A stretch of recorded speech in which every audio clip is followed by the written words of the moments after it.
Bismillahirrahmanirrahim. Assalamualaikum dan selamat sejahtera cikgu ucapkan kepada semua yang dapat menonton video pada kali ini.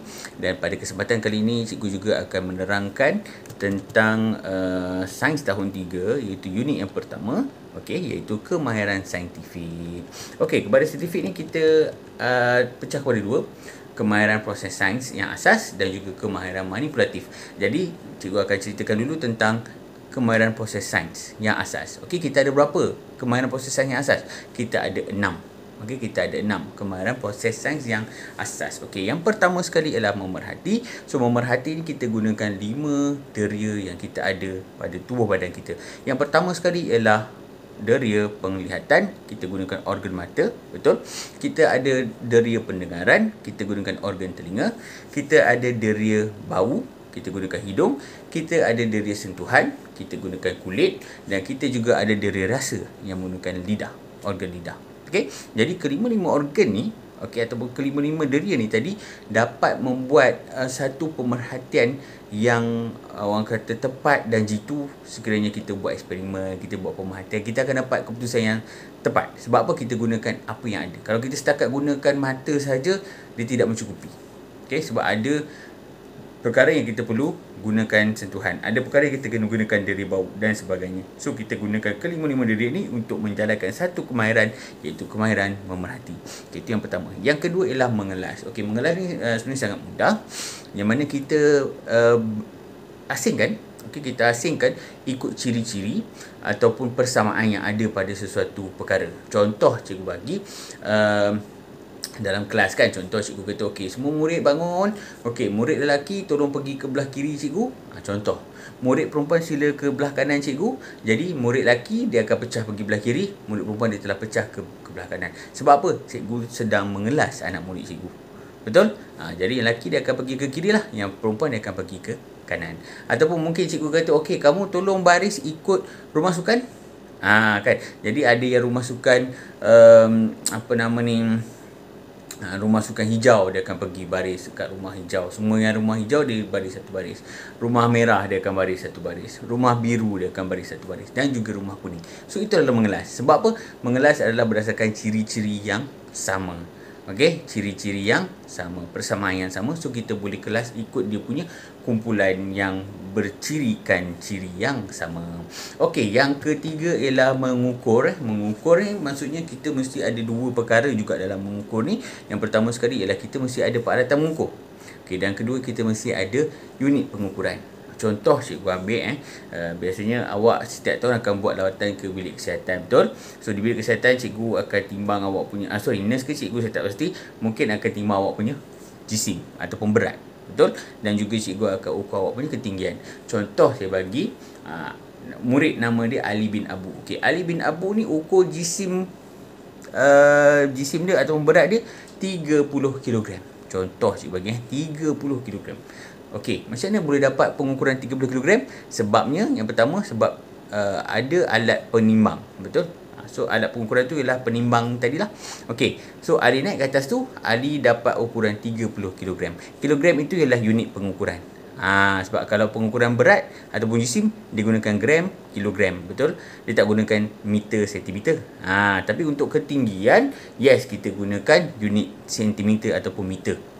Okey, so ketinggian pula dia ada alat pengukuran dia. Dia tak boleh pakai alat penimbang, dia kena pakai alat pengukur tinggi. Betul? So dia bergantung kepada alat pengukuran dan juga unit pengukuran. Itu adalah berkaitan dengan pengukuran ataupun kemahiran mengukur. Okey, yang keempat ialah membuat inference. Okey, membuat inference ni kalau kita nak cakap bahasa yang mudah kita faham ialah memberi sebab. Okey, contoh cikgu bagi kita semua hari-hari akan rasa lapar. Bangun pagi je mesti lapar, betul? Mula kita cari breakfast, kita cari bawah tudung saji, kita cari dalam peti sejuk. Sebab apa? Sebab kita lapar. So, itulah inference dia. Sebab apa saya boleh rasa lapar? Sebab saya tak makan daripada malam tadi, saya tidur.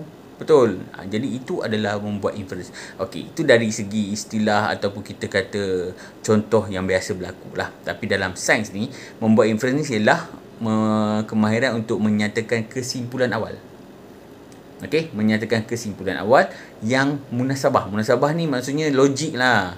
Kan? Takkan kita lapar sebab kita boleh makan. Tak logik kan?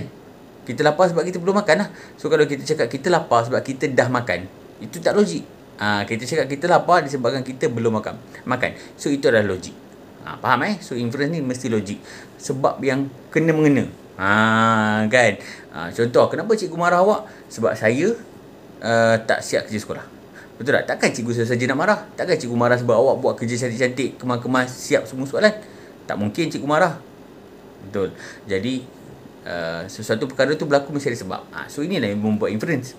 Dan inference ni kita mesti ada pengetahuan lah. Kita mesti ada pengetahuan sedia ada.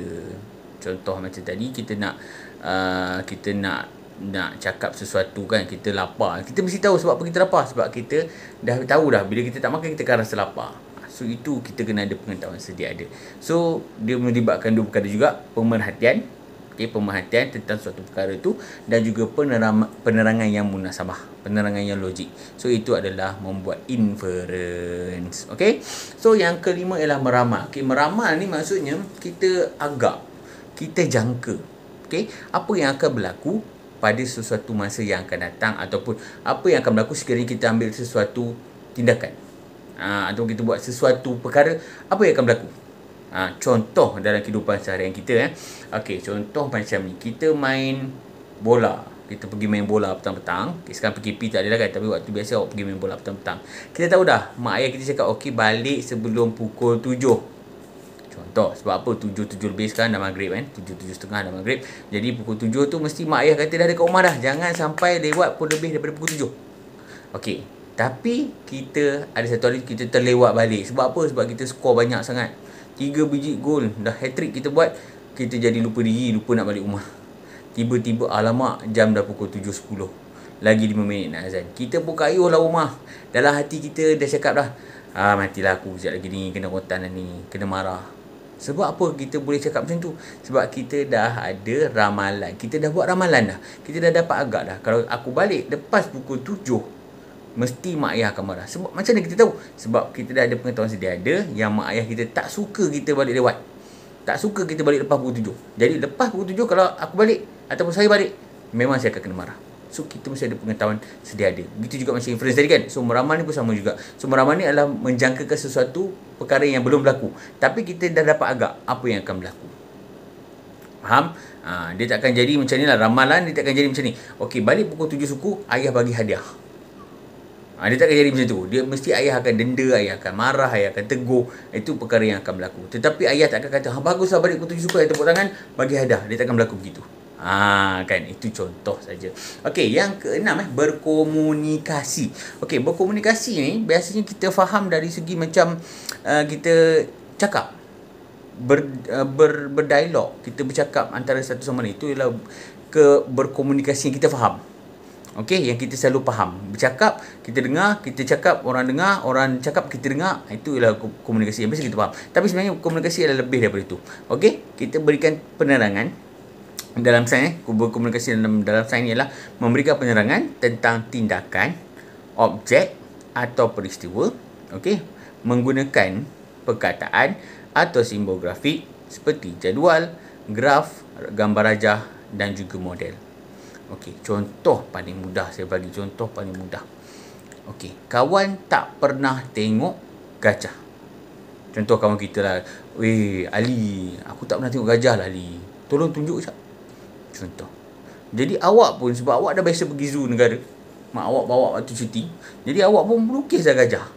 Memanglah tak cantik, tapi maksudnya boleh tunjuk tak gajah ada 4 kaki, gajah ni ada belalai, gajah ni telinga dia besar. Awak lukis yang itu. Jadi kawan awak dapat bayangan tak?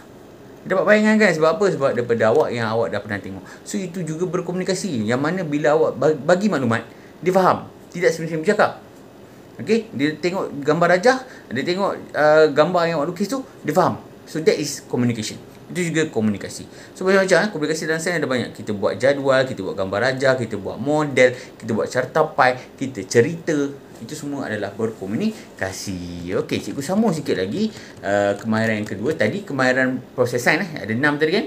Sekarang ni cikgu pergi kepada kemahiran manipulatif sains. Kemahiran manipulatif ni dia beza. Sebab apa? Dia bukannya kemahiran yang kita tumpukan kepada buat eksperimen. Tidak. Tapi kemahiran manipulatif ni lebih kepada kita nak jaga keselamatan. Kita nak jaga apa nama ni kita panggil, ialah satu keselamatan, yang satu lagi ialah tata cara kita buat eksperimen tu, kita nak bagi dia betul selamat.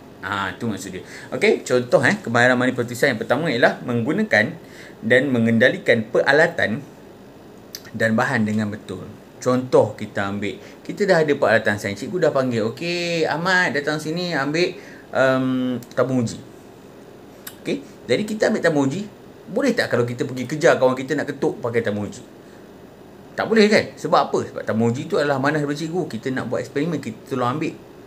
Jadi kita kena gunakan dengan cermat. Guna untuk eksperimen, jangan buat guna untuk benda lain.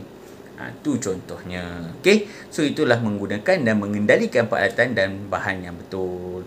Okey, contoh lagi kita ambil haiwan. Contoh kita ambil haiwan lah. Ambil contoh kita nak guna katak dalam eksperimen kita. So kita ambil katak, tapi kita main-main sampai kita terbunuh katak tu.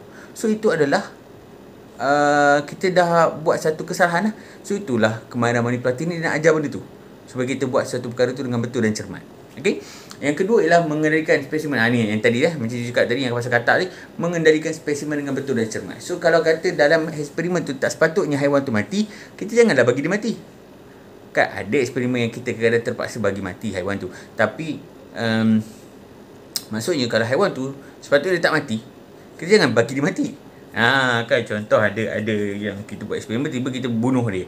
Sedangkan dia tak sepatutnya dibunuh. Sepatutnya bila dah habis eksperimen tu, kita lepaskan dia ke habitat asal dia. Contoh kan. Okey. Yang ketiga ialah melakar. Melakar ni ialah lebih kurang macam melukis. Okey, melukis spesimen. Contoh kita ambil katak, kita lukis katak tu. Itu melakar. Okey, peralatan dan bahan sains dengan tepat. Maksudnya kita buat satu eksperimen, kita melibatkan 3 peralatan sains. Contoh kita melibatkan tabung uji, kita melibatkan apa nama ni, kita panggil apa tu, Allah dah lupa dah nama dia, penyepit penyepit apa nama tu, kaki retort. Okey, tabung uji, kaki retort, dan mungkin satu kita pakai mangkuk. Contohlah kan, kita pakai mangkuk. Okey, satu lagi kita gunakan spesimen.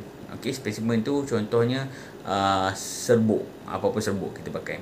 Okey, jadi kita lukis satu-satu. Kita lukis tabung uji, kita lukis kaki retort, kita lukis mangkuk, kita lukis bahan. So kita bagi maklumat kepada orang supaya orang faham apa yang kita buat, apa eksperimen kita buat, apa bahan yang kita gunakan atau peralatan yang kita gunakan. Okey, yang keempat, membersihkan peralatan sains dengan cara yang betul.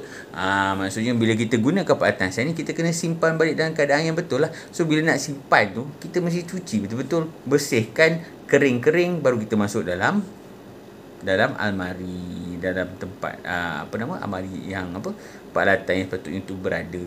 So itulah maksudnya kita bersihkan. Dah habis kita bersihkan. Okey, jangan kita tinggalkan ada sisa-sisa dalam tu. Okey, yang kelima ialah menyimpan peralatan dan bahan sains dengan betul dan sama. Okey, kita simpan peralatan dan bahan sains itu dengan betul dan sama di tempat yang sepatutnya. Okey, janganlah contoh kita ambil tabung uji, kita simpan dekat tempat penundu bansen yang keluar api kan. Kita letak kat situ. Adakah betul dan selamat di situ? Tidak. Penundu bansen, kita letak semua penundu bansen dalam tu. Tapi kalau tabung uji, kita letak ke tempat dia. Peralatan tajam ke yang macam pisau ke apa, kita letak tempat yang tak mudah orang boleh ambil sesuka hati. Sebab pisau ni bahaya kan. Tu contoh saja. Okey. Alright. So itu saja. Yang ini nota ni sebenarnya awak boleh baca daripada website Cikgu Chang Tun Kuet. Nanti saya akan share dia punya nota dalam kita punya grup WhatsApp. Okay, so awak boleh baca, dan nanti insyaAllah cikgu akan buat video yang cikgu akan buat quiz yang berkaitan dengan nota yang ada dalam website Cikgu Chang ni. Jadi awak boleh rujuk nota ini, fahamkan, dan boleh cuba jawab soalan nanti. So semoga kita berjumpa lagi di masa hadapan, minggu depan insya-Allah. Okey, bye bye, kita jumpa lagi. Assalamualaikum.